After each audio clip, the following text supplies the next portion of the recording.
all of this relies on a 40-year-old staying healthy. Like, this whole thing relies on LeBron, not just staying healthy, but looking great while doing it. Was that like a splash of cold water for all the positives that have happened since the Luka trade? Yeah, I mean, I think, right, like, so first of all, this matters on every team, right? Like, if one of Mm-hmm. your two best players gets hurt on any contender, huge red flag, big issue. And I think with LeBron, yeah, we can talk about the age part of it because that is a huge part of this, right? It is like this has been the challenge the Lakers have faced the last few seasons, which is how do you thread the needle between competing now while not investing too much in a future that's held together by 40-year-old joints and tendons with like crazy high mileage on them. And, they thread that needle perfectly in the Doncic trade. I mean, just a manna from heaven, to borrow a Pelinka phrase, really from the Dallas Mavericks. But I think, Vinny, can I give you a stat? Sure. That I think sort of explains how good LeBron James has been and how good the Lakers have been. Since this is, I believe, since early December, they got blown out in back-to-back games against Minnesota and Miami.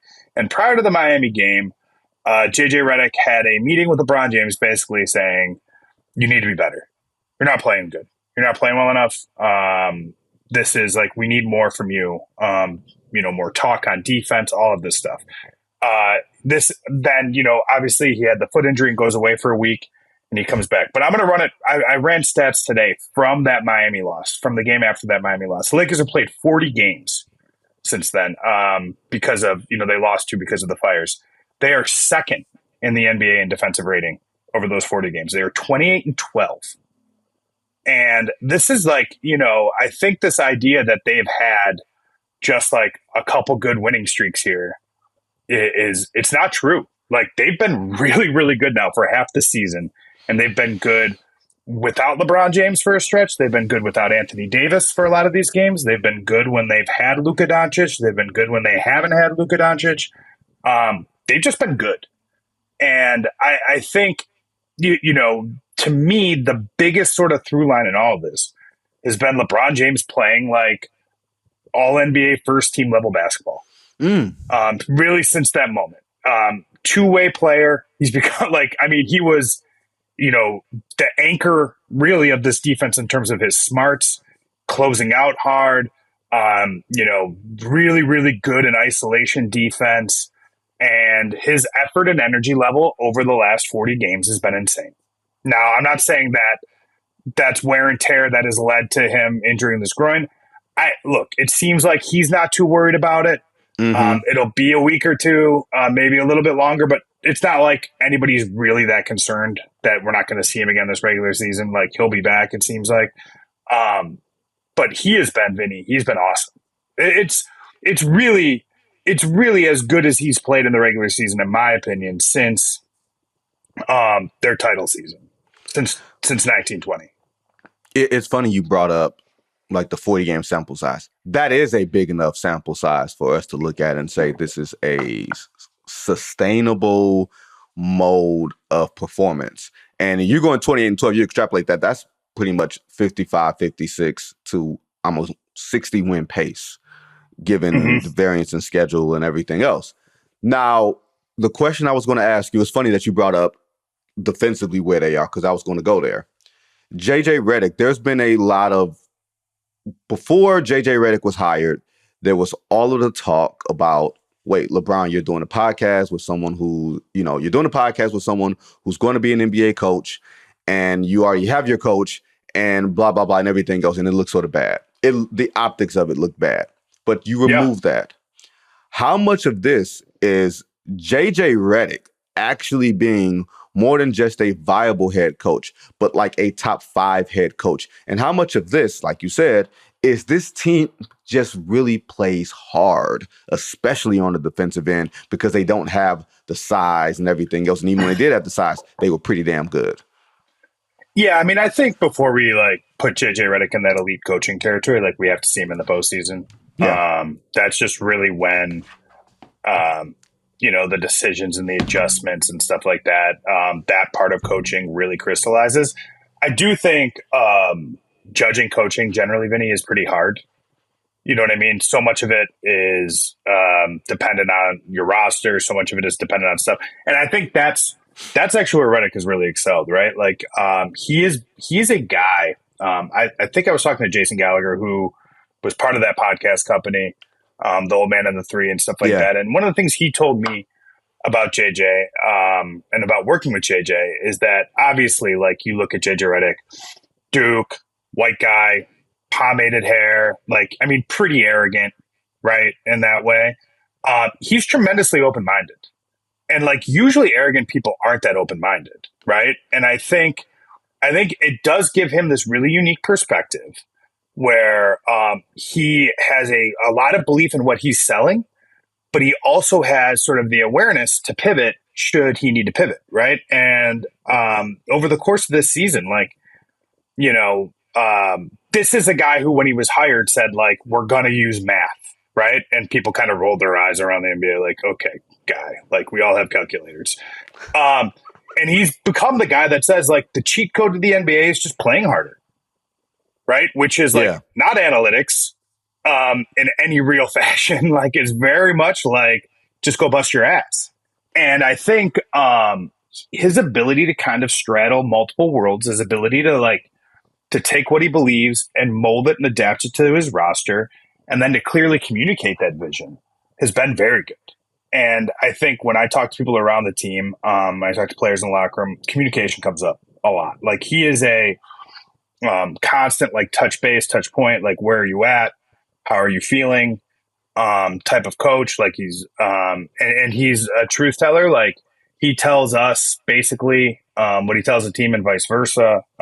You can see that the Lakers post these clips post game of his speeches, and they basically mirror what he's saying post game to us. He's very direct in that way. And I think, right, that's a thing we know about NBA players, whether they'll admit it or not. They prefer to kind of know what's going on, and they would rather a tougher truth than a BS version of what's happening. And I think he's done a good job with credibility in that locker room. And then the other kind of strange thing, you mentioned the podcast, and I think, and I wrote this in the summer, the podcast relationship is pretty overblown. These weren't guys that had a real relationship of any of, LeBron and JJ were not golfing buddies prior to this, right? That's just not, they were not in the same NBA circle. They did this thing. There was mutual respect, obviously, for basketball IQ. It was a good business opportunity. They took it, great, cool. I think but he did have a baseline relationship there. If you look at their roster, there are players that JJ Redick played with up and down this team, players that he had real relationships with prior.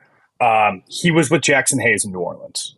He was on that team. He played in Dallas with Luka Doncic. He played in Dallas with Markieff Morris. He played in Dallas with Dorian Finney-Smith and Maxi Kleber. He had Austin Reeves on his podcast. That's six guys right away. Oh, he played with Shake Milton in Philadelphia. Yeah, that's seven guys on the Lakers roster off the top of my head that he knew as a player. Sorry, Reeves he didn't, but six. He had six former teammates on this team. He had relationships. Seven guys he has relationships with. Yeah, a real head start. And I think you combine that with sort of the head start you get whenever you change a coach and the sort of built-in credibility that you get that way from being a fresh voice and stuff like that. And he's had a really good season. No, I think, like you said, the arrogance is kind of off-putting, and then the TV personality that he had, the plumbers and firemen conversation that he basically begun was not one of his better moments, and it extrapolated what people believed they already thought of him.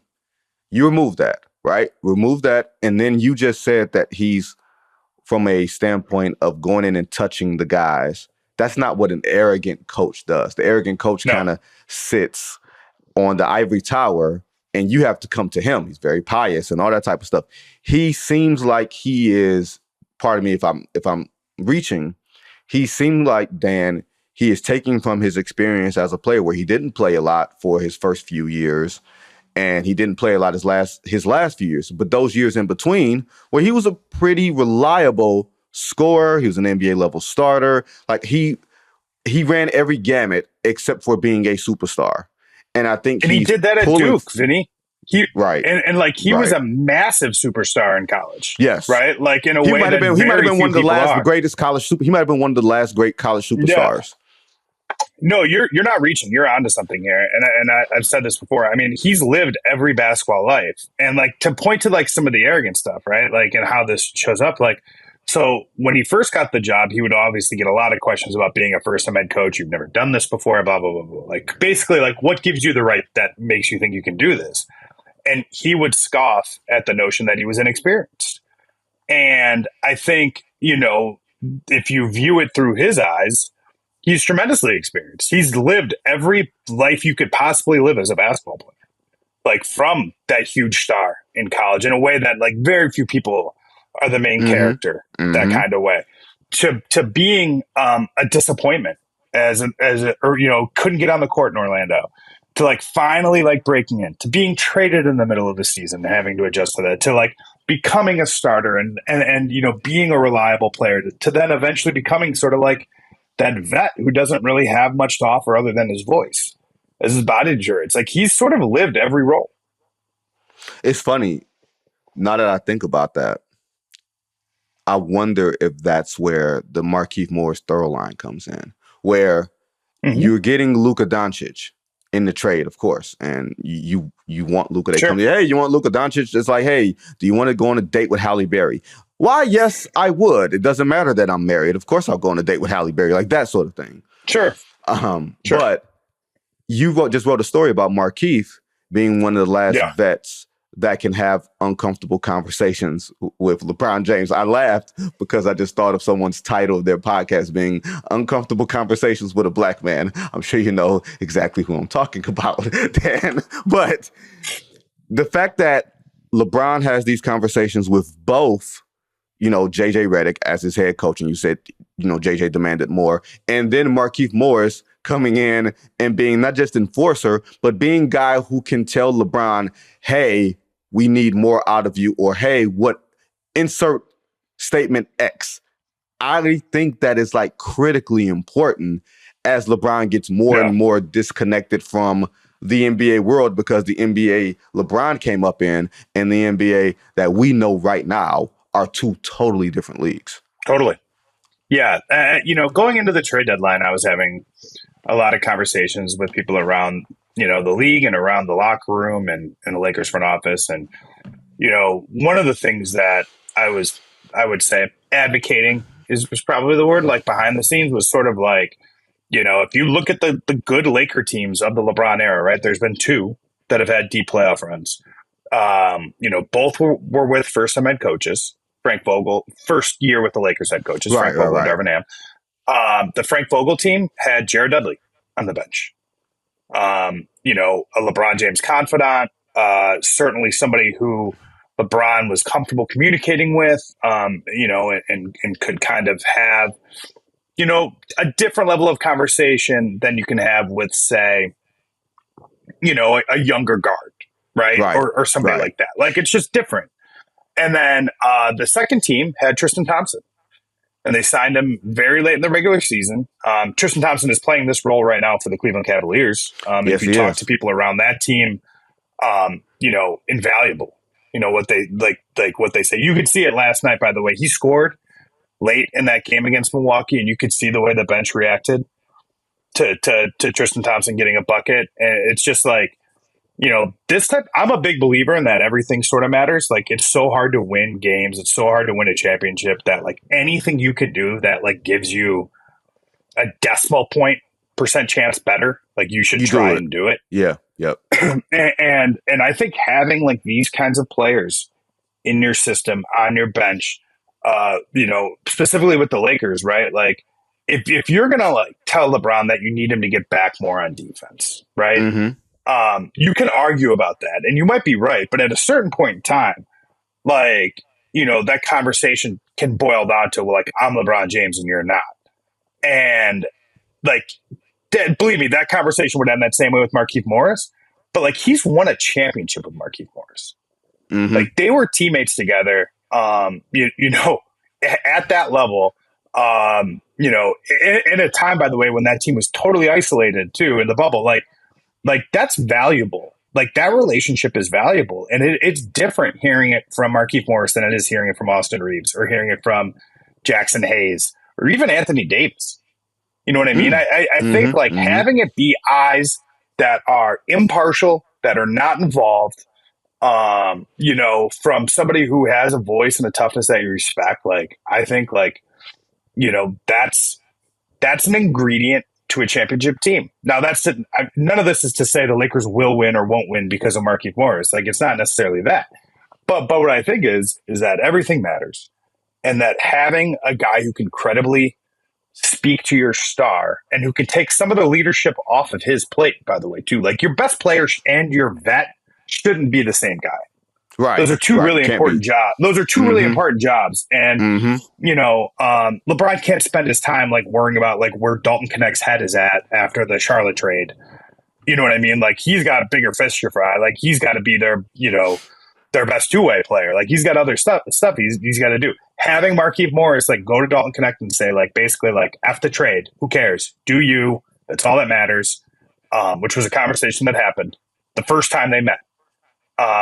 You know what I mean? Like that's the type of stuff that matters. And if you can get that in a trade where you also pick up Luka Doncic, you know what I mean? It is like all the pieces matter, right, Vinny? And that's to me, I think is a sneaky important thing